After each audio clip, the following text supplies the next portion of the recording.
না, আজকে এই নতুন আসছি। এই যে ডাক্তার দেখলো, এরপরে আপনাকে ওষুধপত্র দিল, এতে করে কি আপনি হ্যাঁ, উপকৃত হবেন? হ্যাঁ, খুব ভালো। বা এলাকার মানুষ উপকৃত হবে বলে মনে হচ্ছে আপনার? খুবই আশা করা যায় তা। আপনারা কি দুজনেই আজকে ডাক্তার দেখালেন না এর আগে দেখাইছিলেন? এর আগে দেখাইছেন।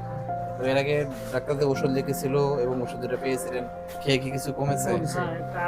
আপনাদের কাছে মনে হচ্ছে যে এরকম হেলথ কেয়ার সার্ভিস যদি দেওয়া হয় তাহলে আপনাদের এলাকায় উপকার হবে? উপকার হচ্ছে, এটা চালু রাখা লাগে, চালু রাখা লাগে।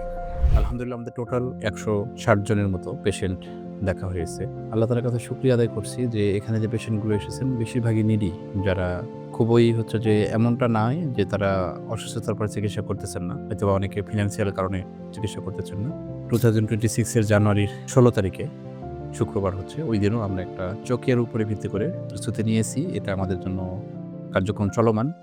নোভা ফাউন্ডেশনের সঙ্গে যদি আপনারা যুক্ত হতে চান, মেধা, দোয়া যেমনটা আপনার অর্থ আছে, আমি মনে করি যে আপনি আপনার জায়গা থেকে নোভা ফাউন্ডেশনের এ ধরনের কাজগুলোতে এগিয়ে আসবেন।